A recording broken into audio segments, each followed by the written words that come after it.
안녕하세요. 다산의 두 강사 오은서입니다. 4장 문제풀이 시작하겠습니다. 1번부터 볼게요. 분극의 색이 P를 나타낸 식은 우리가 분극의 색이 공식은 첫 줄만 기억하시면 다 공식이 유도할 수 있습니다. 엡실론 제로 곱하기 엡실론 S 마이너스 1 곱하기 2에서 출발을 합니다. 엡실론 제로를 분배시켜 볼게요. 그러면 엡실론 제로, 엡실론 S 그리고 마이너스 엡실론 제로 여기에 전개 2가 곱해지는 거죠. 이번에는 2를 분배시켜 보겠습니다. 그러면 엡실론 제로, 엡실론 S 2 마이너스 엡실론 제로 2가 됩니다. 이때 이 친구는 우리가 전속 밀도 D로 바꿀 수 있죠. 그러면 D 마이너스 엡실론 제로 2로 바꿀 수 있고요. 이 해당식을 제가 조금 다르게 표현을 해보겠습니다. 그러면 엡실론 제로, 엡실론 S 2 마이너스 엡실론 S분의 엡실론 제로, 엡실론 S 2로 바꿨을 수 있겠죠. 이 마이너스 엡실론 제로 2가 이 친구와 똑같습니다. 왜냐하면 분모 분자의 엡실론 S가 약분되면 결국엔 똑같은 식이기 때문에 이렇게 바꿀 수 있고요. 이 친구는 D가 되겠죠. 바꿨으면 D 마이너스 엡실론 S분의 전속 밀도 D가 됩니다. D로 묶어볼게요. D로 묶어주시면 1 마이너스 엡실론 S분의 1이 되겠습니다. 문제에서 공식을 찾아보면 가장 첫 번째로 적었던 이 친구를 묻고 있는 거죠. 정답을 찾아주시면 2번이 되겠습니다. 2번입니다. 분극의 색이 P, 전개 2, 전속밀도 D의 관계를 나타낸 것으로 옳은 것은 단 엡실론 제로는 진공의 유전율이고 엡실론 R은 유전체의 비유전율, 엡실론은 유전체의 유전율이다. 이 보기 중에서 올바른 공식을 찾아주셔야 되는데요. 정답은 3번이 되겠습니다. 3번 분극의 색이 공식을 다시 유도를 해보면 P는 엡실론 제로 곱하기 엡실론 S 마이너스 1 곱하기 2가 되는데요. 이때 이 엡실론 제로를 이렇게 분배시켜 보겠습니다. 그러면 엡실론 제로, 엡실론 S 마이너스 엡실론 제로 곱하기 2가 됩니다. 이번에는 전개의 색이 2를 이렇게 분배시켜 볼게요. 그러면 엡실론 제로, 엡실론 S 2 마이너스 엡실론 제로 2가 됩니다. 이때 이 친구는 우리가 전속밀도 D로 바꿀 수 있기 때문에 D 마이너스 엡실론 제로 2가 되고요. 이게 지금 보기 3번 내용이 되겠습니다. 우리가 분극의 색이 단위는 클롱 퍼 제곱미터이죠. 단위 면적당 분극 전하량이기 때문에 클롱 퍼 제곱미터가 단위가 되겠습니다. 정답은 3번을 골라주시면 되겠습니다. 3번입니다. 유전체 중에 전개의 세기를 2, 유전율을 엡실론이라 하면 전기변이를 우리가 전속밀도랑 같다고 보시면 됩니다. 전속밀도 D는 우리가 유전율 엡실론 곱하기 전개의 색이 2로 나타낼 수 있고요. 이 전속밀도는 말 그대로 전속을 우리가 면적으로 나눈 것이기 때문에 단위가 어떻게 되죠? 단위가 클롱 퍼 제곱미터가 됩니다. 전속이 우리가 전하량이랑 같죠? 우리가 Q클롱에서 전속이 Q개가 나온다고 했어요. 즉 전속은 전하량이랑 같기 때문에 분자의 단위에 클롱이 있는 것이고 분모의 단위에는 면적이 들어가겠습니다. 클롱 퍼 제곱미터. 그래서 이렇게 이 단위를 통해서 힌트를 얻는 방법도 있습니다. 이 전기변이란 말을 처음 들으셨더라도 이 클롱 퍼 제곱미터라는 단위가 주어졌기 때문에 이렇게 전속밀도를 유추해내시면 되겠습니다. 정답은 4번이 되겠습니다. 4번입니다. P유전율이 10인 유전체를 5V/m인 전개 내에 놓으면 유전체 표면 전하 밀도는 몇인가? 단 유전체의 표면과 전개는 수직이다. 이 문제를 해석하려면 우선 이렇게 유전체를 그려보겠습니다. 이렇게 유전체가 있을 때 지금 전개를 가했대요. 그럼 이 방향으로 전개를 가했다고 하면 이 유전체에 어떠한 현상이 발생하죠? 분극 현상이 발생합니다. 자, 예시를 들어볼게요. 이렇게 전개를 발생시키기 위해서 제가 여기에 플러스 극판을 두겠습니다. 그리고 이쪽에는 마이너스 극판을 두었다고 할게요. 그러면 이 유전체 내에 있던 속박 전하들이 무질서하게 분포가 되어 있다가 이렇게 전개를 가했을 때 어떻게 되죠? 속박 전하의 위치들이 다 변화를 합니다. 이 플러스 극판 쪽에는 마이너스 전하가 모이게 되고요. 이 마이너스 극판 쪽에는 플러스 전하가 모이게 됩니다. 이렇게 되겠죠.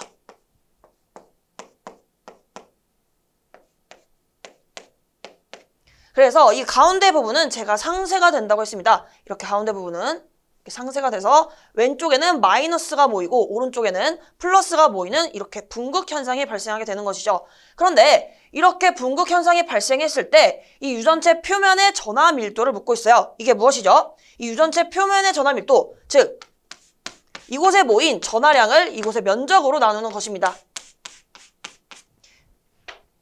여기에 모인 전하는 우리가 분극 전하량이 되고 이것을 면적으로 나누게 되면 그것이 곧 분극의 세기가 됩니다. 우리가 분극의 세기를 배울 때 이 친구를 단위 면적당 분극 전하량으로 배웠어요.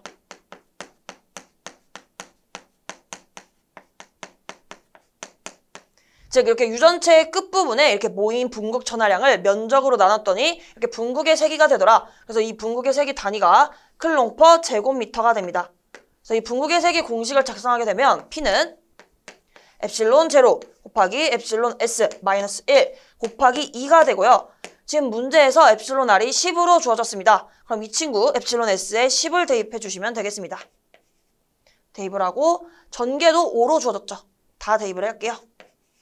그러면 엡실론 제로 곱하기 괄호 안의 값은 9, 2는 5가 되기 때문에 결국에는 45 엡실론 제로가 되겠습니다. 지금 문제에서 엡실론 제로가 보기에서 주어졌죠. 따라서 이것 그 자체인 정답 2번을 골라주시면 되겠습니다.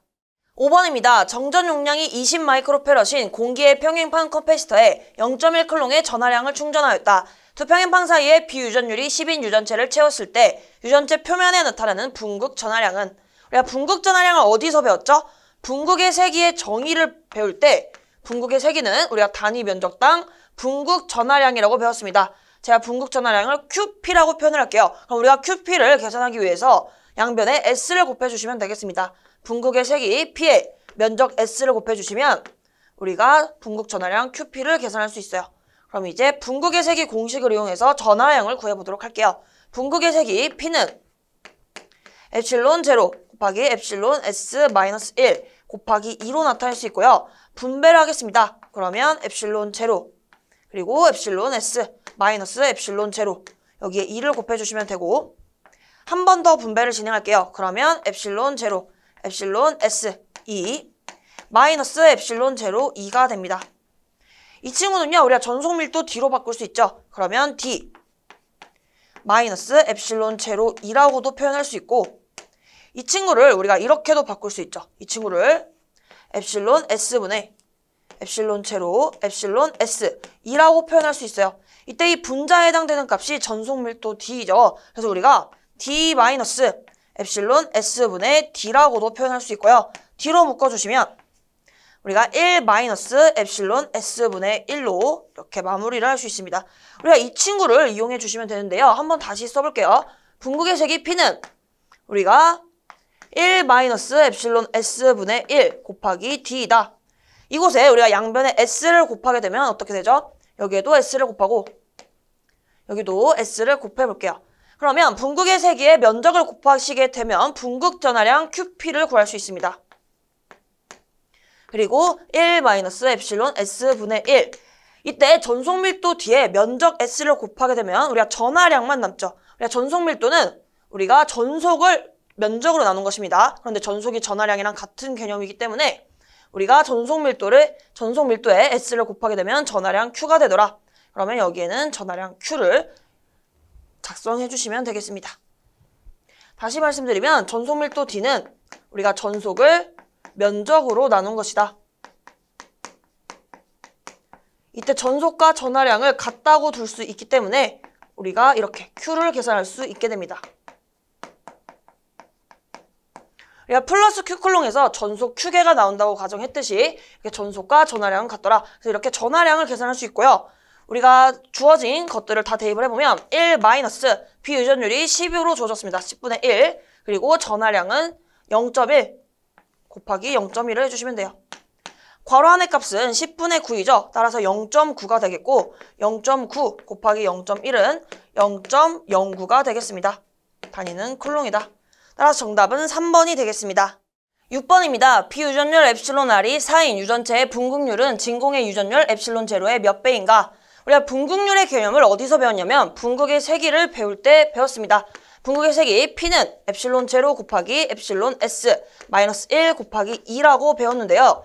이 전개의 색이 이 앞에 곱해진 이 친구, 제가 노란 색깔로 밑줄 그은 이 친구가 분극률이라는 친구입니다. 분극률의 문자로는 이렇게 카이를 쓰고요. 이 친구가 분극률이다. 문제에서 주어진 비유전율에 4를 대입하겠습니다. 물론 문제에서는 엡실론 R이라고 주어졌지만 우리가 비유전율의 문자로 엡실론 S도 쓰고 엡실론 R도 씁니다. 그래서 이 친구에 4를 대입할게요. 그러면 분극률 카이는 엡실론 제로 곱하기 4 마이너스 1이 되는 거죠. 그러면 3 엡실론 제로가 되겠습니다. 따라서 엡실론 제로의 3배가 되겠습니다. 정답은 2번입니다. 7번입니다. 평행평판 공기 콘덴서의 양 극판에 플러스 시그마, 마이너스 시그마의 전하가 분포되어 있다. 이 두 전극 사이의 유전율 엡실론인 유전체를 삽입한 경우에 전개를 구하시오. 단, 유전체의 분극 전하 밀도를 플러스 시그마 다시, 마이너스 시그마 다시라고 한다. 우선 문제에서 주어진 조건을 그림을 그려보면요. 이렇게 평행판 콘덴서가 있다고 합니다.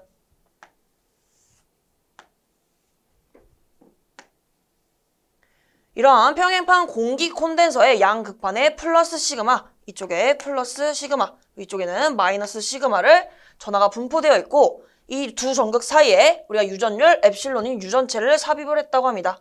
그러면 제가 이렇게 유전체를 그려볼게요. 그러면 이때 우리가 플러스 시그마에서 마이너스 시그마로 전개가 발생하겠죠. 그래서 우리가 분극, 이 유전체 내에서 분극 현상이 발생하게 됩니다. 이 유전체 내에 있는 속박 전하 또는 전기 쌍극자라고 불리는 이러한 친구들의 배열이 바뀌게 돼요. 어떻게 바뀌냐? 우리가 플러스 시그마 쪽에는 마이너스 전하가 옵니다. 그리고 마이너스 시그마, 즉 이 마이너스 극판 쪽에는 플러스 전하가 모이게 돼요.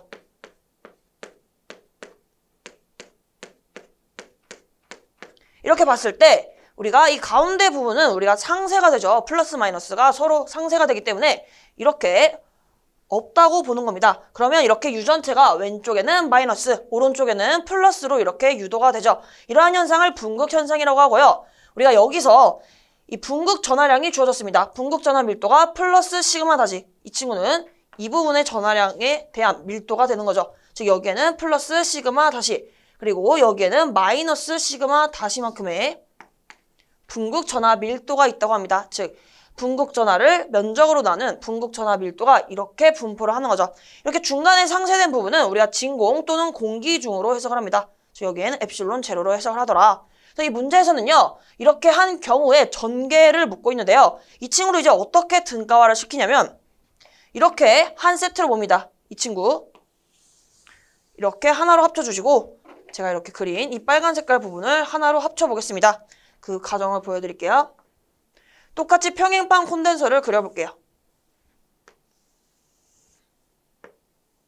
이렇게 있다고 했을 때 이 좌측에 있는 이 극판에는 우리가 시그마 마이너스 시그마 다시만큼 이렇게 분포가 되어 있다고 하는 거예요. 즉 합친 거죠. 시그마 다시 마이너스 시그마 다시. 이 우측에는 이 플러스 시그마 다시와 마이너스 시그마를 합쳐줄 겁니다. 마이너스로 묶게 되면요. 시그마 마이너스 시그마 다시로 나타낼 수 있어요. 이렇게 있을 때 이 가운데는 상쇄된 부분이라고 해서 엡실론 제로로 해석을 할 거고 이곳에서 발생되는 우리가 전개의 세기를 구해 볼 겁니다. 전개는 플러스에서 마이너스로 향하게 되겠죠. 향하는 전개의 세기 공식 작성해보면 우리가 이렇게 평행판 콘덴서에서 전개의 세기 E는 엡실론분의 시그마로 배웠습니다. 이 엡실론은 지금 엡실론 제로가 되겠죠. 그리고 이때 이 시그마는 이 극판에 유도된 그때 면전화 밀도를 말했는데 지금은 시그마 마이너스 시그마 다시가 되겠습니다. 그래서 여기는 무엇을 대입한다? 여기는 시그마 마이너스 시그마 다시를 대입하더라. 그래서 정리를 해주시면 전개의 세기 E는 엡실론 제로분의 시그마 마이너스 시그마 다시가 되겠습니다. 따라서 정답은 4번이 되겠습니다. 8번입니다. 유전율이 각각 엡실론 1, 엡실론 2인 두 유전체가 접해 있다. 각 유전체 중에 전개 및 전속 밀도가 각각 E1, D1, E2, D2이고 경계면에 대한 입사각, 굴절각이 세타1, 세타2일 때 경계 조건으로 옳은 것은 제가 유전체의 경계 조건을 설명드릴 때 꼭 외워야 된다고 말씀드렸어요. 뭐라고 말씀드렸죠? 제가 가수 싸이님을 언급하면서 싸이 코d를 말했습니다. 이때 사는 사인을 말하고요. 이때 이는 우리가 전개 2를 말합니다. 그리고 이때 코는 코사인, 그리고 이 d는 전속 밀도 d를 말해요. 즉 사인은 2랑 곱하고 코사인은 d랑 곱한다는 겁니다. 이게 무슨 말이죠? 우리가 전개는 접선 성분, 즉 수평 성분이 같더라. 그래서 우리가 전개에서는 E1 사인 세타 1이 E2 사인 세타 2와 같다. 이렇게 말씀을 드렸고, 두 번째, 전속 밀도는 수직 성분 또는 법선 성분이 같다. 그래가지고 D1 곱하기 코사인 세타 1 이것과 D2 곱하기 코사인 세타 2로 배웠습니다. 이 친구에서요, 우리가 2번식을 1번식으로 나누게 되면요, 우리가 어떻게 되죠?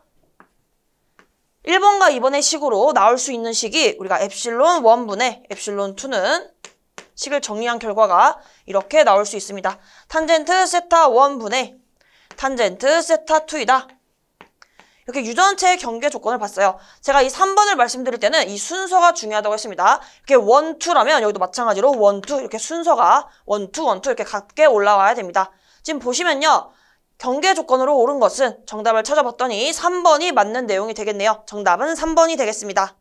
9번입니다. 그림과 같이 유전체 경계면에서 엡실론 1보다 엡실론 2가 클 때 E1과 E2의 관계식 중 옳은 것은 지금과 같이 엡실론 1보다 엡실론 2가 크다면 우리가 세타 1보다 세타 2가 크게 되고요. 즉 입사각보다 굴절각이 더 크게 되고 전속밀도 D1보다 D2가 더 큽니다. 근데 여기서 기억하셔야 될 점은 전개는 항상 반대라고 말씀드렸죠. 따라서 E1만 더 큰 형태가 되겠습니다.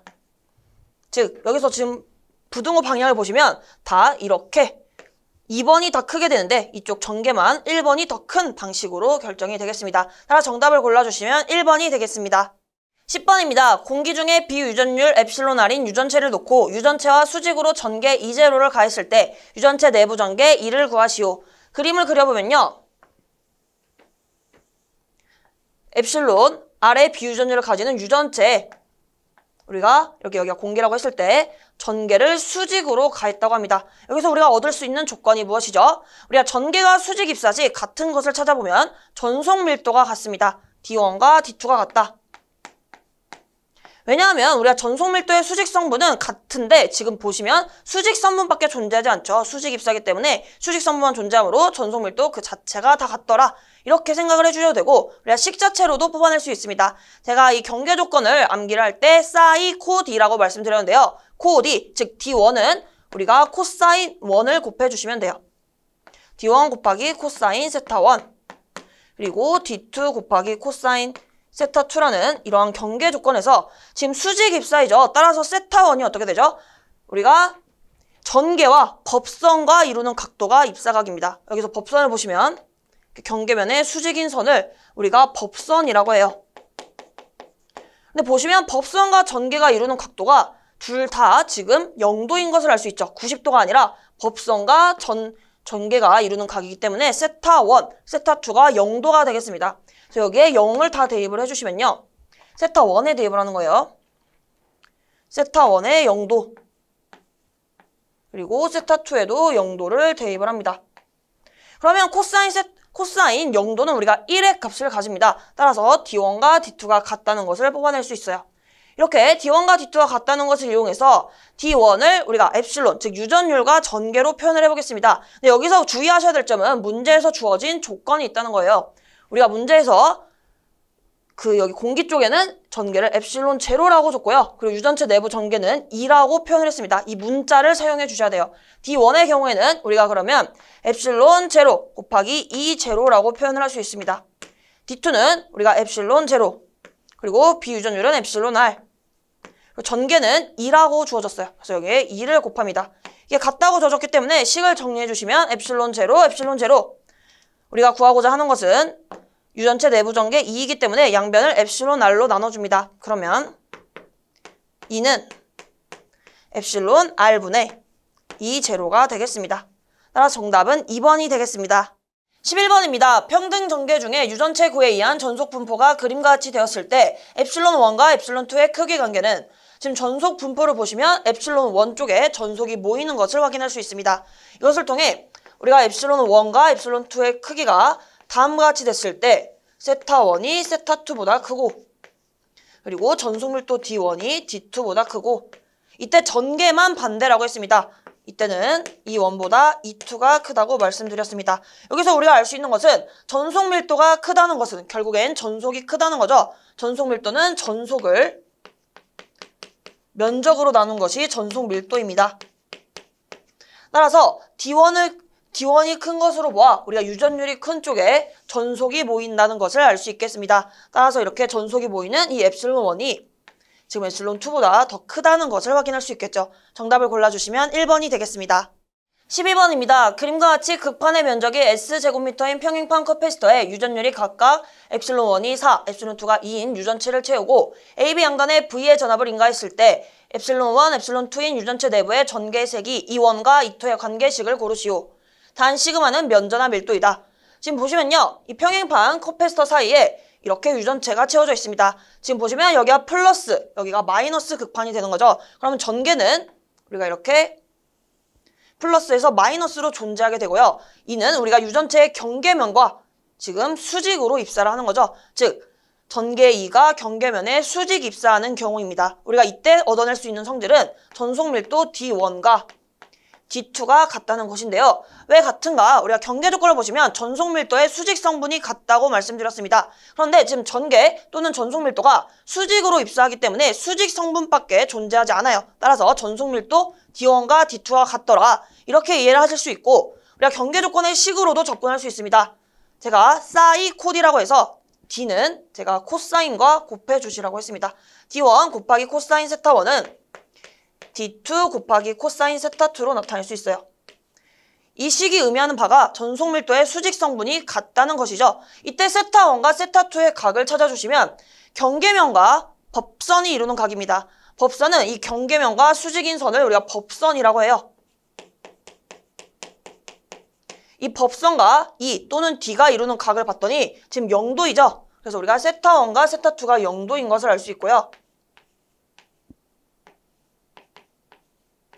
코사인 0도는 1입니다. 그래서 우리가 이를 통해 D1과 D2가 같은 것을 알아낼 수 있어요. 그럼 이 식을 이용해서 이 D1을 우리가 전개 2로 표현을 해보면 어떻게 될까요?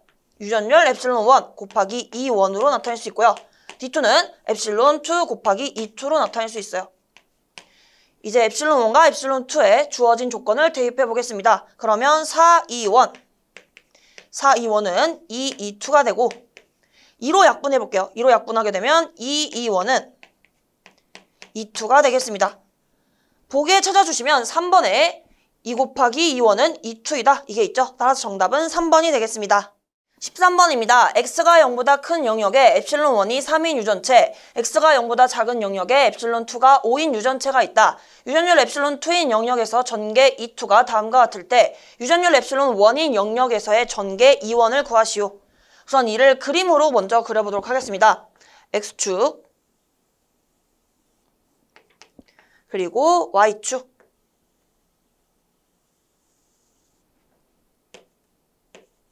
우리가 이렇게 x축과 y축 방향을 설정을 했다면 뒤축은 우리가 오른손으로 결정을 하는 겁니다. 아무렇게나 그리는 것이 아니라 우리가 x에서 y 방향으로 네 손가락을 쓸었을 때 엄지손가락이 향하는 방향이 뒤축 방향이 돼요. 그래서 이렇게 뒤축을 그릴 수 있고요. 이렇게 그린 상태에서 문제를 해석해 보겠습니다. x가 0보다 큰 구간에는 유전율이 epsilon1이 3이라고 주어졌고 x가 0보다 작은 구간에서는 epsilon2가 5라고 주어졌습니다. 그리고 전개 E2의 값이 이렇게 주어졌죠. 이 말은 우리가 여기서 E1이 이렇게 입사가 됐을 때 굴절이 일어나서 이렇게 E2가 발생하는 거죠. 이렇게 보시면요. 지금 E2 값이 주어졌는데 E2 값 같이 한번 작성해 보겠습니다. E2는 20AX 플러스 30AY 그리고 마이너스 40AG라고 주어졌는데요.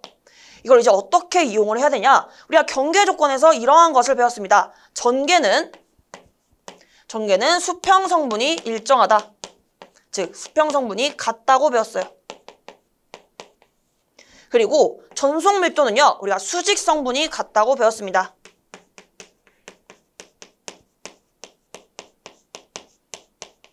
우리가 이 조건을 이용하기 위해서 X축, Y축, G축 성분이 어떠한 성분에 해당되는지 찾아주셔야 돼요. 보시면 우리가 잘 볼게요. 경계면이 어디 있죠? 경계면. 경계면은 지금 X가 0인 것을 기준으로 위아래로 나뉘었어요. 즉 X가 0인 부분이 그 경계면이 되겠습니다. 그림으로 그려보면 이렇게 입체적으로 그릴 수 있겠죠. 이 부분이 X가 0일 때인데 잘 보시면 Y축과 G축과는 수평한 것을 알 수 있습니다. 즉 평행한 것을 알 수 있어요. 그래서 우리는 이 수평 성분은 Y축 성분과 G축 성분을 말하는 거구나 이렇게 이해할 수 있고요. 수직 성분은 그러면 S축 성분이 수직 성분이 되는 것이죠. 이렇게 구별만 해주시면 거의 다 풀었습니다. 어떻게 하냐? 우리가 이제 이원을 구해야 되잖아요. 이원을 구할 때 우리가 같은 것을 볼게요. 전개 이원을 구하는 것이기 때문에 수평 성분이 같다고 했어요. 그러면 이 Y축, G축과 관련해서 이 친구들이 그대로 똑같이 온다는 겁니다. 같기 때문에. 그래서 우리가 이 부분은 모르기 때문에 그냥 물음표로 둘게요. 물음표 AX 그리고 플러스 30AY 마이너스 40AG가 됩니다. 이 부분은 우리가 전개는 수평 성분이 같기 때문에 이 Y축 성분 그리고 G축 성분이 그대로 오더라 이렇게 정리할 수 있고 그럼 우리가 이제 모르는 것이 이 물음표죠. 이 물음표는 어떻게 구하냐? 우리가 전속 밀도의 수직 성분이 같다는 것으로 이용을 합니다. 정확히는 우리가 X축 성분이 전속 밀도 D가 같은 거죠. 표현을 해보면 X축 성분에서 X축 성분일 때 D1과 D2가 같다.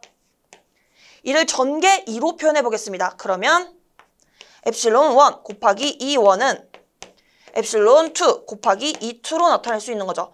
우리가 구하고 싶은 것은 E1입니다. E1의 X축 성분이기 때문에 E1은 양면을 epsilon 1으로 나눠주시면 돼요. 그러면 epsilon 1분의 epsilon 2 곱하기 E2로 나타낼 수 있어요. 그대로 대입해 주시면요. 3분의 5 곱하기 원래 E2 값은 E2의 X축 성분은 20이었습니다. 그래서 20을 대입해 주시면 이 값이 3분의 100이 되겠습니다. 그래서 이 별표에 해당되는 값은 3분의 100이다. 정답을 골라주시면요. 3분의 100 그리고 30 마이너스 40인 정답 1번을 골라주시면 되겠습니다. 14번입니다. X가 0보다 큰 영역에 비유전율이 3인 유전체, X가 0보다 작은 영역에 비유전율 5인 유전체가 있다. X가 0보다 작은 영역에서 전개 E2가 다음과 같을 때 X가 0보다 큰 영역에서의 전속 밀도는 어떻게 되는가? 우선 그림으로 그려서 해석해 보겠습니다. X축을 이렇게 위로 그려보고 그 다음에 Y축을 그려보겠습니다.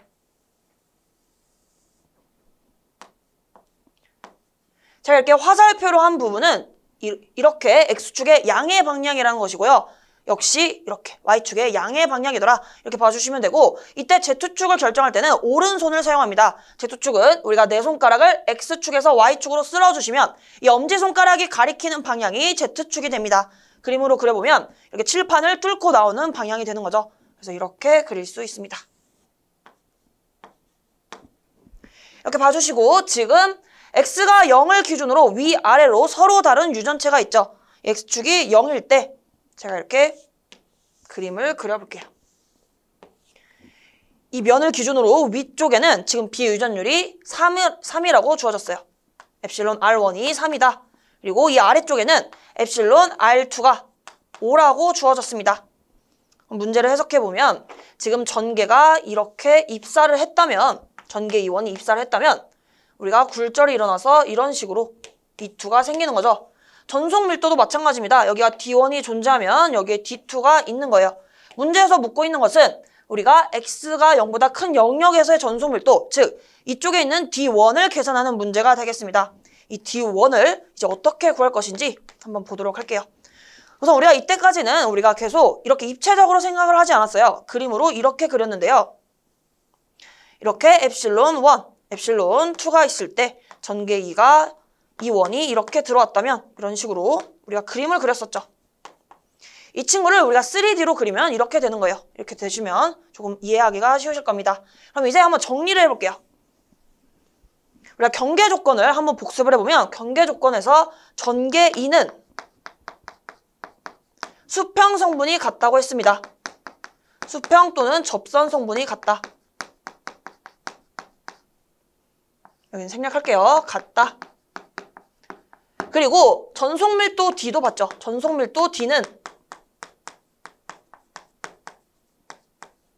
수직 성분 또는 법선 성분이 같다고 했습니다. 수직 그리고 법선이 같다. 그럼 여기서 우리가 찾아야 될 것은 어떠한 것이 수평 성분이고 어떠한 것이 수직 성분인지 찾아주셔야 되는데요. 여기 보시면 이 경계면을 기준으로 우리가 이 경계면의 Y축 성분과 G축이 지금 수평인 것을 알 수 있어요. 이 파란 색깔 면을 보시면 G축과 Y축이 평행하죠. 그래서 우리가 이를 통해 Y축과 G축 성분이 수평 성분인 것을 알 수 있습니다. G축과 Y, G에 해당이 되고, 그렇다면 수직 성분은 어떻게 되죠? 수직 성분은 X축 성분이 수직 성분이 되겠습니다. 이걸 통해서 정리를 해볼게요. 우선 주어진 E2를 작성해 보겠습니다. E2는 20AX 플러스 30AY 그리고 마이너스 40AG로 주어졌어요. 여기서 우리가 이 E2의 이 부분 20이 E2의 X축 성분이라고 작성을 하는 거고요.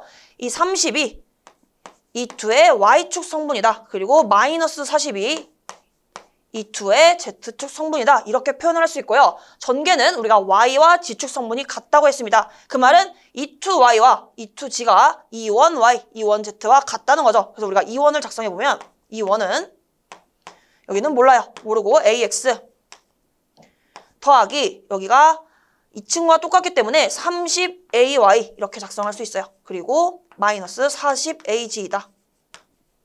여기까지 괜찮으시죠? 이렇게 우리가 알아내는 바로는 이 친구는 E1Y이다. 그리고 마이너스 40은 E1Z이다. 우리가 결국에 구해야 되는 것은 D1입니다. D1에 작성해보면 D1은 D1의 X축 성분 그리고 AY를 곱해주시고 더하기 D1의 Y축 성분 여기가 AX가 돼야 되죠. 여기가 AX, 여기는 AY, 그리고 여기는 플러스 D1 Z축 성분의 AG를 곱해주시면 되겠습니다. 그런데 우리가 E1Y, 즉 정리를 해볼게요. E1Y가 30인 것을 알기 때문에 우리는 이를 통해 D1Y를 계산할 수 있어요. D1Y는 우리가 유전율 엡실론 1 곱하기 전개 E1으로 계산할 수 있어요. 이때 유전율 엡실론 1은 우리가 진공 공기 중에 유전율 엡실론 제로 곱하기 비유전율 엡실론 R1을 해주시는 거죠. 여기에 전개 E1을 곱하면 되더라. 이 R1은요, 우리가 문제에서 3이라고 주어졌습니다. 이 친구는 3. E1은 지금 30인 거죠. E1Y는 30. 정확히는 여기가 Y라고 작성해 주시면 되겠습니다.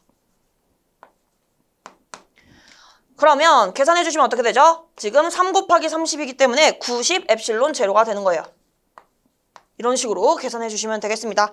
그러면 D1Y는 우리가 90 엡실론 제로가 되고요. 우리가 그럼 이어서 또 수평 성분이 같은 것이 G축 성분이 있죠. 즉, 이 D1Z를 구해보도록 하겠습니다. 지금 E1Z가 마이너스 40인 걸 구했어요. 그러면 D1Z는 마찬가지로 유전율 엡실론 1 곱하기 E1Z로 계산할 수 있어요. 엡실론 1은 우리가 엡실론 제로 곱하기 엡실론 R1, 즉 여기 3 있죠? 3 곱하기 그리고 E1Z는 지금 문제에서 마이너스 40이라고 우리가 구했습니다. 마이너스 40이다. 계산해 주시면 이 값이 마이너스 120 엡실론 제로가 돼요. 표현을 해보면 이 부분이 마이너스 120 엡실론 제로가 됩니다. 그럼 이제 남은 것은 D1X이죠. 우리가 X 성분은 우리가 뭐랑 같죠? 전속 밀도는 우리가 수직 성분이 같다고 했습니다. 즉, X 성분은 우리가 D1과 D2가 같은 거예요. 작성해보면 D1X와 D2X가 같은데 우리가 필요한 것은 D1X입니다. 즉, D1의 X축 성분이 궁금한 겁니다. 그래서 우리가 D2X와 같다는 것을 이용해서 계산을 해보도록 하겠습니다. D2X는 엡실론 2 곱하기 E2로 계산할 수 있고요. 이 유전율 값은 우리가 엡실론 제로 곱하기 비유전율 엡실론 R2를 곱해주시면 되죠. 여기에 E2를 곱해주면 되더라. 정확히는 여기가 X가 되겠죠. X. 대입해주시면요. 이 R2가 5로 주어졌습니다. 그러면 5. 여기는 5. E2x는 지금 어디 있죠? E2x는 여기 있습니다. 20이더라. 그쵸? 그래서 여기에 20을 대입해 주시면요. 여기가 100 엡실론 제로가 됩니다. 그럼 다 했죠. 이 D1x가 100 엡실론 제로가 돼요. 이제 이 친구들 정리만 해주시면 됩니다. 지금 문제 보시면요. 보기에 10과 엡실론 제로로 묶었어요. 10과 엡실론 제로로 묶어보겠습니다. 10. 그러면 여기는 10 AX가 오고요. 여기는 플러스 9 AY. 그 다음에 여기는 마이너스 12 AG가 되고 이렇게 엡실론 제로로 한 번 더 묶었습니다. 그래서 문제에서는 이 정답을 찾아주시면 되겠습니다. 어려운 문제이기 때문에 많이 같이 잘 작성을 해주시면 감사하겠습니다. 정답은 1번이 되겠습니다. 15번입니다. 전개 2가 두 유전체의 경계면에 평행으로 작용하는 경우 경계면의 단위 면적당 작용하는 힘의 크기는 몇인가? 단 엡실론 1, 엡실론 2는 각 유전체의 유전율이다. 우선 이 문제를 어떻게 푸냐? 우선 먼저 그림을 그려보도록 하겠습니다. 이런 경계면이 있고 여기가 엡실론 1, 여기가 엡실론 2라고 했을 때 지금 전개가 수평으로, 즉 평행으로 작용한다고 합니다. 그러면 이런 식으로 수평으로 작용한다는 것을 알 수 있고 우리가 여기서 어떠한 것을 알아낼 수 있죠? 전개의 수평 성분은 같다고 했는데 지금 전개가 모두 수평 성분밖에 없기 때문에 전개 E1과 E2가 같다는 것을 알 수 있습니다. 그러면 전개 2가 일정하구나 이러한 것을 알 수 있고 우리가 이를 통해 단위 면적당 힘을 공식을 복습을 해보면 F는 2분의 1 곱하기 엡실론 2제곱 또는 2분의 1 2D 또는 2 엡실론분의 D제곱으로 표현을 할 수 있고요. 단위 면적당 힘이기 때문에 뉴턴 퍼 제곱미터가 단위가 됩니다. 여기서 우리가 어떠한 공식을 이용을 해야 되냐?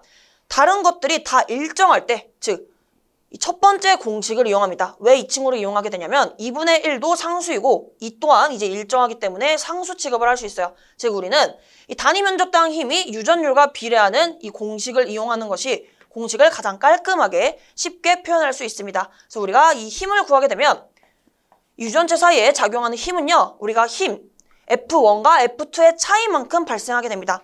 우리가 F1을 작성을 먼저 해볼게요. F1은 위에 식에서 대입을 해주시면 되죠. 2분의 1 곱하기 엡실론 1. 이 1의 제곱인데 결국에는 똑같기 때문에 2라고 표현하겠습니다. 그러면 2의 제곱.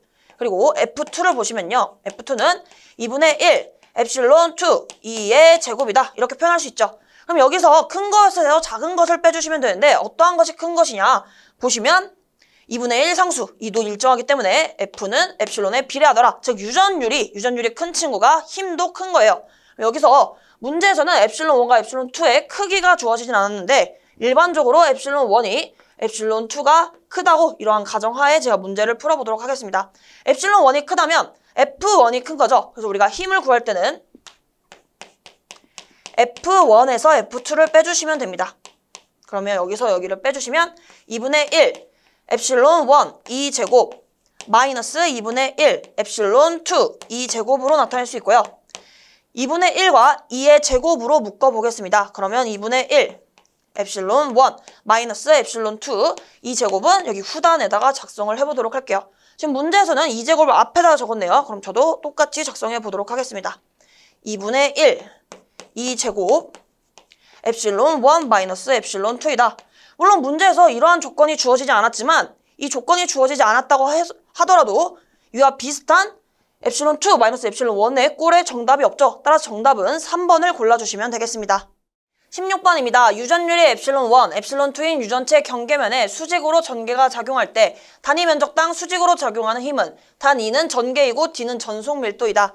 우리가 그림을 그려서 표현해보면요. 이렇게 경계면이 있을 때 여기가 엡실론 1, 여기가 엡실론 2가 되는 건데 지금 전개가 경계면에 이렇게 수직으로 입사한다고 합니다. 이렇게 수직으로 입사할 때 우리가 전속 밀도는 수직 성분이 같았죠. 즉 전속 밀도의 수직 성분이 같은데 지금 수직 성분밖에 존재하지 않기 때문에 우리는 바로 D1과 D2가 같다는 식을 뽑아낼 수 있습니다. 자, 같기 때문에 D로 같다고 둘게요.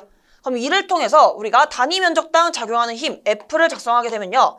2분의 1 엡실론 2제곱 또는 2분의 1 곱하기 2D 또는 2 엡실론분의 D제곱으로 표현할 수 있습니다. 이 친구는 단위 면적당 힘이다. 따라서 뉴턴 퍼 제곱미터가 되겠습니다.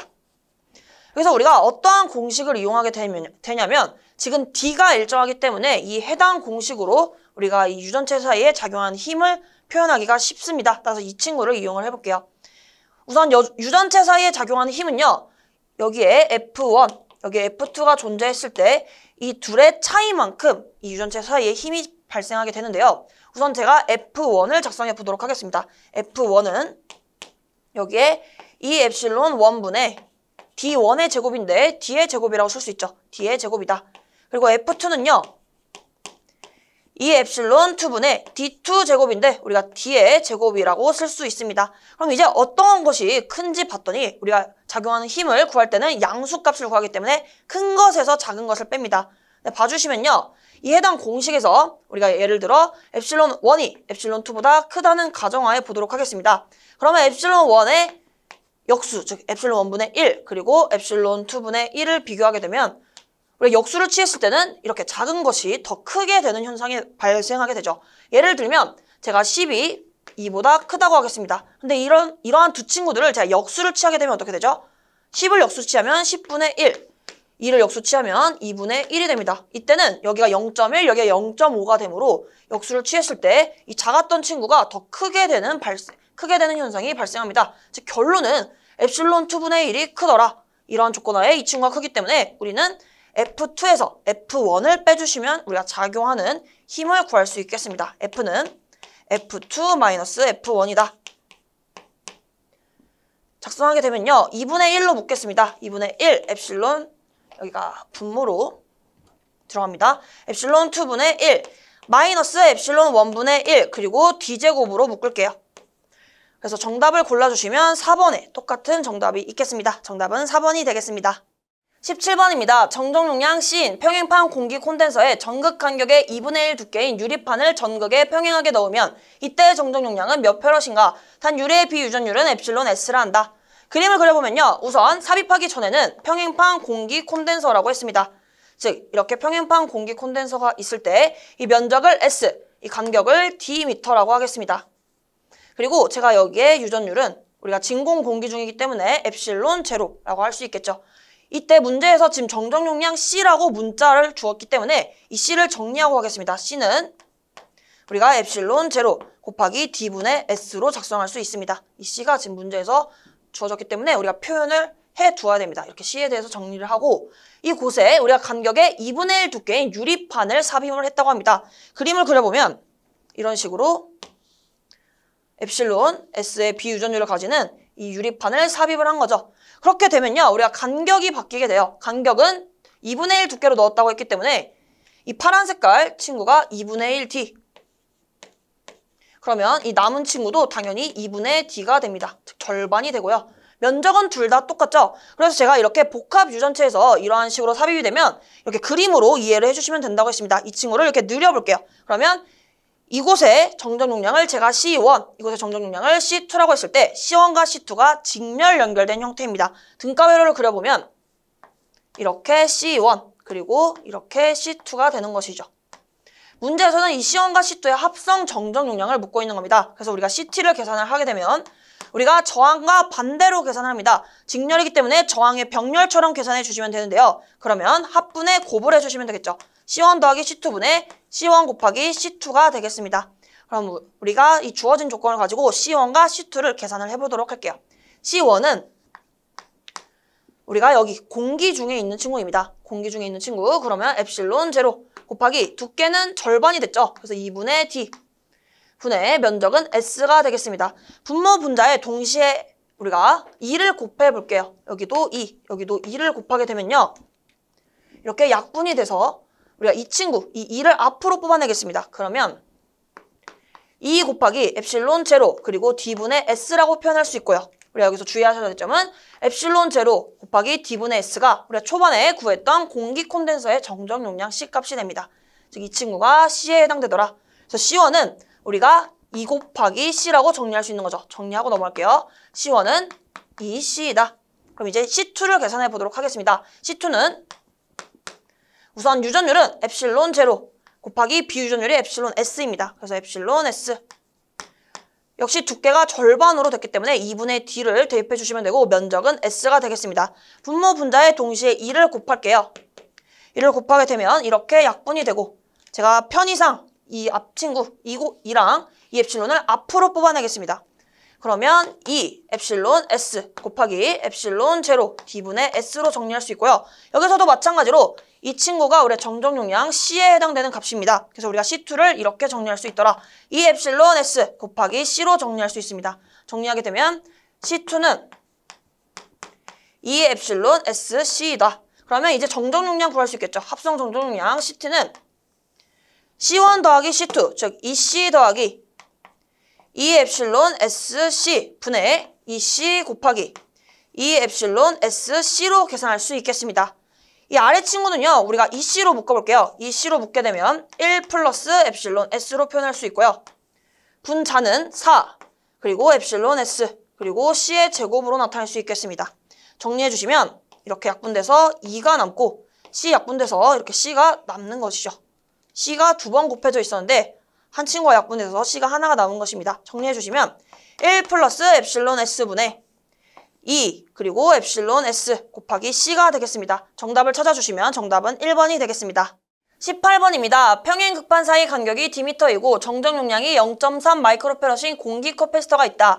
그림과 같이 두 극판 사이에 비유전율이 5인 유전체를 절반 두께만큼 넣었을 때 이 커패시터의 정정 용량은 몇이 되는가? 우선 이 유전체를 삽입하기 전에 우리가 공기 콘덴서의 정정 용량 값이 0.3으로 주어졌습니다. 그때는 이 두께가 D미터로 해석을 하는 거죠. D미터이고 여기가 면적이 S일 때 여기에 이 유전체가 삽입되지 않았을 때 여기에 유전율은 엡실론 제로가 됩니다. 이 값은요, 제가 C 제로라고 표현을 할게요. C 제로는 엡실론 제로 곱하기 D분의 S라고 표현할 수 있고요. 이 친구가 지금 0.3이라고 주어진 것입니다. 그쵸? 그런데 지금 이렇게 비유전율이 5인 유전체를 삽입을 했어요. 근데 절반 두께로 삽입을 했어요. 그래서 우리가 이 친구를 C1, 이 친구를 C2라고 하면 제가 이 친구를 이렇게 펼쳐볼게요. 펼쳐보면 C1과 C2가 직렬로 연결된 회로이죠. 그래서 그림으로 그려보면 이렇게 C1 그리고 이렇게 C2가 직렬로 연결되어 있을 때 이 전체의 합성 정정 용량을 묻는 문제입니다. 이때 전체 합성 정정 용량은 우리가 저항과 반대로 계산해 주시면 돼요. 그러면 합분의 곱 이렇게 C1 더하기 C2분의 C1 곱하기 C2로 계산할 수 있습니다. 이를 계산하기 위해서 C1, C2를 각각 계산을 해 주셔야겠죠. C1부터 보겠습니다. C1은 우리가 우선 C1은 여기가 공기 중입니다. 공기 콘덴서에서 이 부분만 우리가 5, 비유전율이 5인 유전체로 채웠기 때문에 이 나머지 부분은 공기에 해당됩니다. 그래서 여기는 엡실론 제로 곱하기 그리고 이제 두께가 절반이 되었죠. 따라서 2분의 1D 그리고 분자에는 면적 S가 그대로 되는 것을 알 수 있겠습니다. 계산을 해주시면요. 분모 분자에 2를 곱하겠습니다. 2를 곱하면 이렇게 2와 2가 약분이 되고요. 이 2를 앞으로 뽑아낼게요. 그러면 2 곱하기 엡실론 제로 곱하기 D분의 S가 되고요. 이 부분은 엡실론 제로 곱하기 D분의 S는 우리가 0.3이죠. 즉 C 제로 값입니다. 그래서 우리가 이 친구를 2 곱하기 0.3으로 나타낼 수 있어요. 그러면 0.6인 것을 구할 수 있겠습니다. 그럼 이제 C2 볼게요. C2는 엡실론 제로 곱하기 비유전율이 5로 주어졌습니다. 5 곱하기 두께가 2분의 1D입니다. 그리고 면적은 둘 다 똑같다. 봐주시면 여기서 분모 분자에 2를 곱하겠습니다. 그러면 이렇게 약분이 되고 5랑 2를 곱하면 10이 되죠. 그래서 우리가 10 곱하기 엡실론 제로 곱하기 D분의 S라고 표현할 수 있고요. 이 친구가 우리가 C 제로에 해당되는 값이기 때문에 0.3을 대입해 주시면 돼요. 그러면 10 곱하기 0.3은 3이 되더라. 이렇게 계산을 할 수 있겠습니다. C1과 C2 값을 알고 있기 때문에 이 합성 정정 용량 쉽게 구할 수 있겠죠. C1은 우리가 0.6, C2는 3이라고 했습니다. 딱 이래서 합분의 곱 이렇게 계산을 해주시면 이 값이 대략적으로 0.5가 나오겠습니다. 따라 정답은 4번이 되겠습니다. 19번입니다. 그림과 같이 판의 면적 3분의 1S 두께 D와 판면적 3분의 1S 두께 2분의 1D 되는 유전체를 끼웠을 경우 정정 용량은 처음에 몇 배인가? 우선 유전체 삽입한 부분을 보시면요. 제가 이렇게 색칠하는 부분이 지금 문제에서 삽입했다고 나온 부분입니다. 즉 처음에 3분의 1S, 즉 여기 면적이 3분의 1S. 제가 3D로 그려보면 이런 식으로 그릴 수 있겠죠. 원래 이 전체 면적이 S인데 지금 3등분이 된 거예요. 즉 여기 면적이 3분의 1S가 된 것이고 이때 두께 D와 그리고 면적이 역시 3분의 1 S가 되면서 두께 역시 절반이 된 이 친구를 삽입을 했을 때 이 복합 유전체를 해석을 해보는 겁니다. 그럼 제가 차례대로 왼쪽부터 이 친구를 C1, 이 친구를 C2, 이 친구를 C3, 그리고 이 친구를 C4라고 두었다면 이 친구의 합성 정적 용량을 계산을 해볼게요. 우선 이 C2와 C3는 이렇게 펼쳐보시면 직렬로 연결된 회로이죠. 즉, 그려보면 여기가 C2, 그리고 이렇게 C3가 됩니다. 그런데 이렇게 면적이 나뉜 친구들은 이렇게 가로로 펼쳐주시면 다 병렬로 연결된 것임을 알 수 있어요. 등가화를 시켜보면 이런 식으로 여기가 C4, 그리고 이쪽이 C1이 되는 것이죠. 그래서 회로를 바로 아래다 그려보았습니다. 자, 보기 이쁘게 C4는 여기다가 이렇게 그려볼게요. 이런 식으로 C2와 C3는 직렬 연결된 형태이고 이 두 친구와 C1, C4가 전체적으로 병렬 연결된 회로가 되겠습니다. 여기에는 접속점. 그럼 이제 계산을 해볼게요. C1부터 계산해 보겠습니다. C1이 아니라 C0부터 계산해 볼게요. 원래 아무것도 없었을 때 C0를 계산해 주시면요. C0는 여기 아무것도 없었을 때요. 그러면 엡실론 제로 곱하기 두께 역시 D가 되겠죠. D분의 면적 역시 나뉘기 전입니다. 그래서 전체 S라고 표현하겠습니다. S. 이렇게 두었을 때 제가 이 C0를 이렇게 문제에서 몇 배냐고 물어봤을 때는 우리가 C0를 1로 두시면 편해요. 그래서 제가 이 C0를 1이라고 가정을 하겠습니다.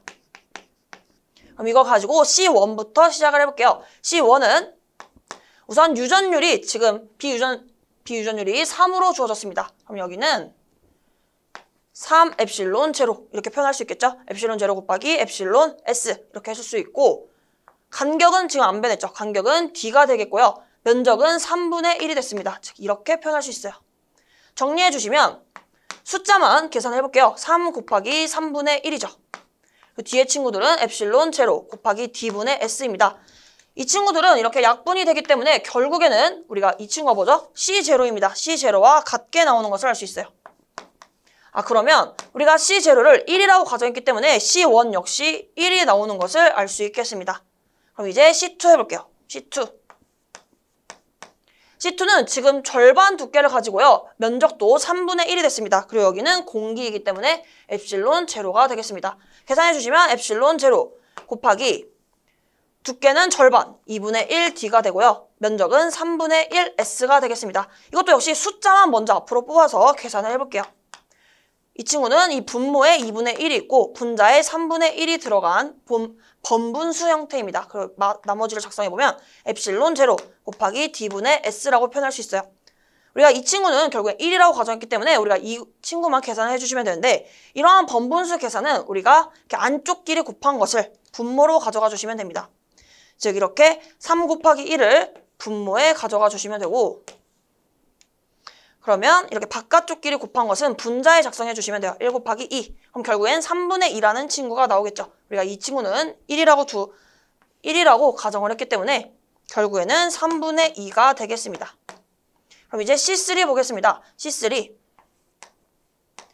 이 친구는 우리가 비유전율이 3이에요. 그래서 우리가 3 엡실론 제로라고 표현할 수 있고 두께는 절반 2분의 1D.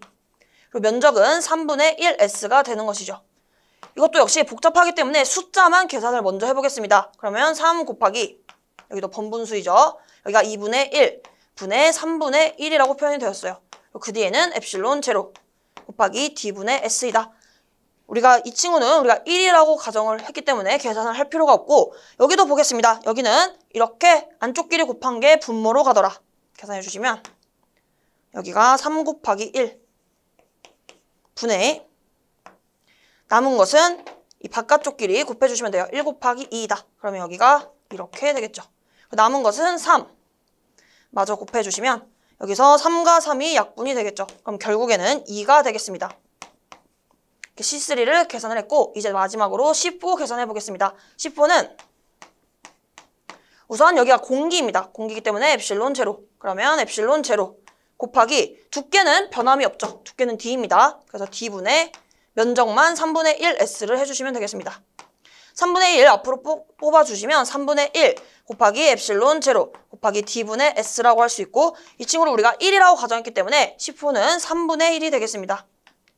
정리해 주시면요. 우리가 C1이 1, 그리고 C2가 3분의 2, 그리고 C3가 2가 나왔고 C4가 3분의 1이 나왔습니다. 이 친구를 이제 우리가 계산을 해주시면 되는데 C2랑 C3는 직렬 연결되어 있어요. 직렬 연결된 친구는 우리가 저항의 병렬처럼 계산합니다. 즉 합분의 곱으로 계산해 주시면 돼요. 여기는 합분의 곱. 식을 다 작성해 볼게요. CT는 우리가 병렬인 친구들은 그냥 다 더해주시면 되죠. 그래서 1 더하기 이 친구들을 직렬 된 것을 합성을 해주시면 합분의 곱이죠. 3분의 2 더하기 2분의 3분의 2 곱하기 2가 되고요. 그리고 10%를 이렇게 더해주시면 되겠습니다. 이 값을 계산해 주시면요. 이것이 6분의 11이 나와요.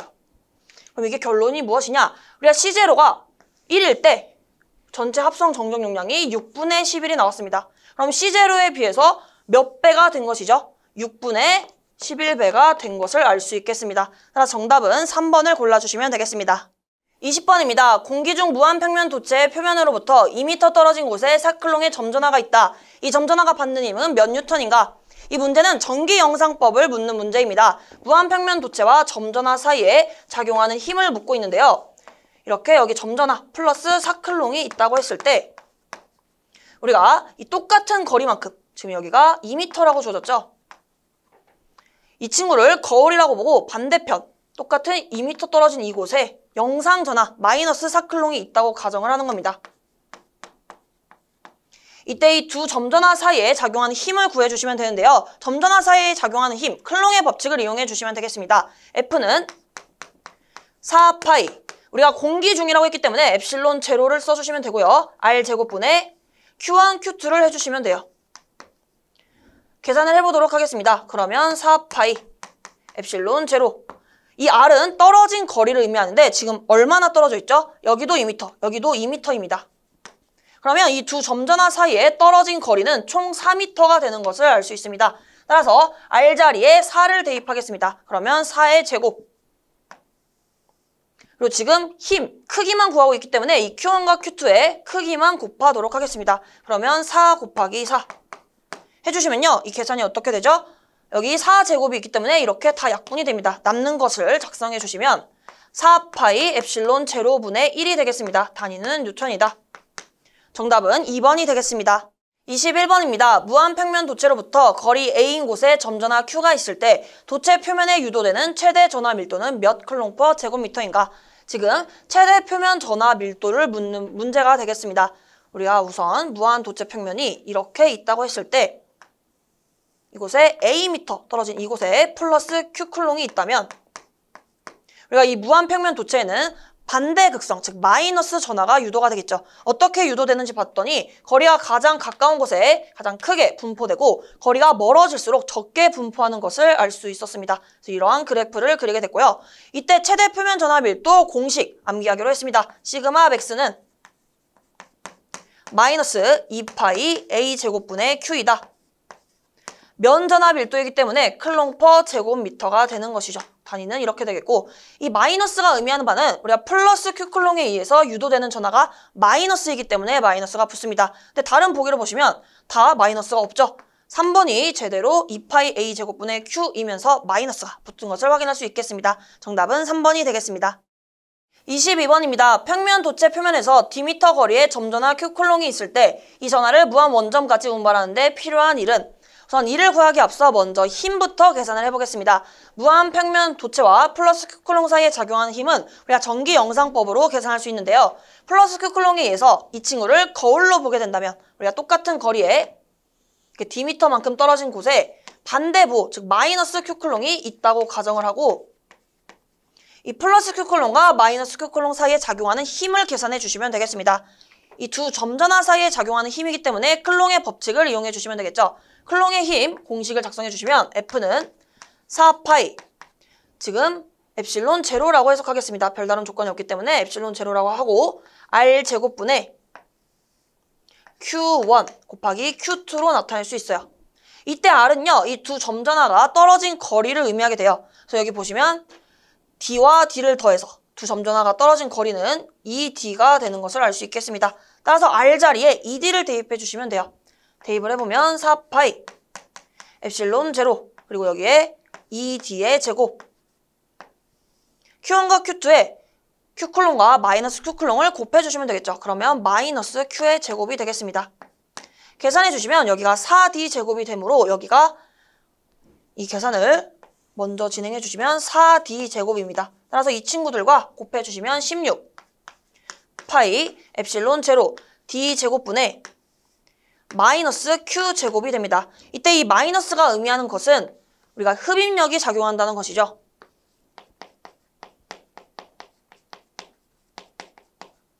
우리가 플러스 Q콜롱에 의해서 영상전환은 항상 마이너스로 유도가 되기 때문에 우리가 이 두 점전화 사이에 작용하는 힘은 항상 흡입력이 발생하게 됩니다. 그래서 우리가 크기를 보게 되면 크기는 16파이 엡실론 제로 D제곱분의 Q제곱으로 나타낼 수 있어요. 그래서 우리가 구하고자 하는 1, W를 계산해 주시면요. 1은 힘 곱하기 거리를 해주시면 됩니다.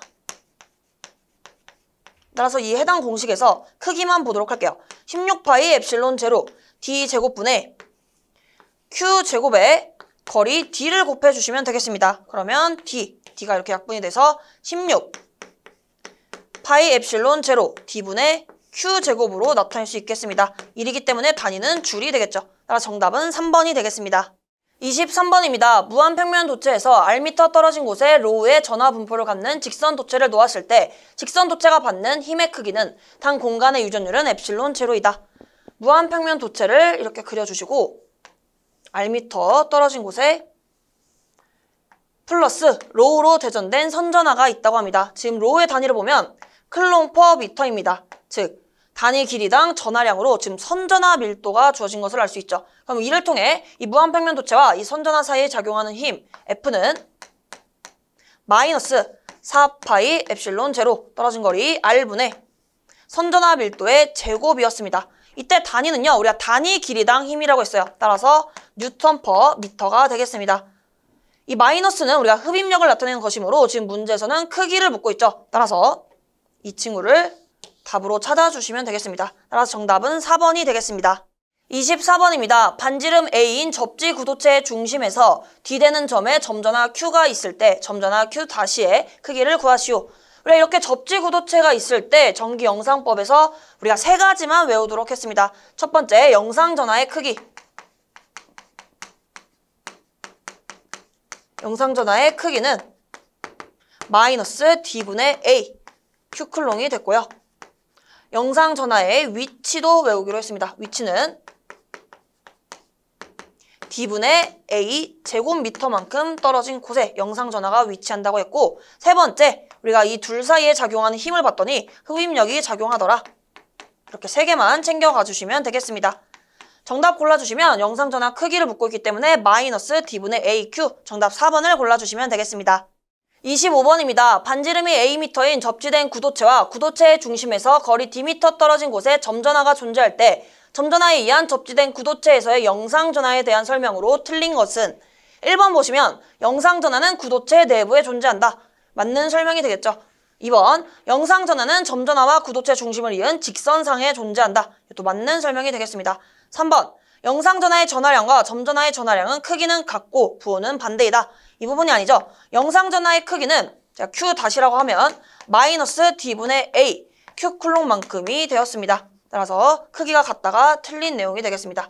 4번 영상전하의 위치는 구도체의 중심과 점전하 사이 거리 D미터와 구도체의 반지름 A미터에 의해 결정된다. 즉 영상전하의 위치를 묻는 거죠. 영상전하의 위치는 우리가 D분의 A 제곱미터만큼 됐습니다. 즉 구도체에서 우리가 중심으로부터 D분의 A 제곱미터만큼 떨어진 곳에 영상전하가 위치한다고 했습니다. 따라서 구도체의 중심과 점전하 사이 거리 D 그리고 구도체의 반지름에 의하여 결정된다. 맞는 설명이 되겠습니다. 따라서 정답을 골라주시면 3번이 되겠습니다. 오늘 문제풀이는 여기서 마치도록 하겠습니다. 감사합니다.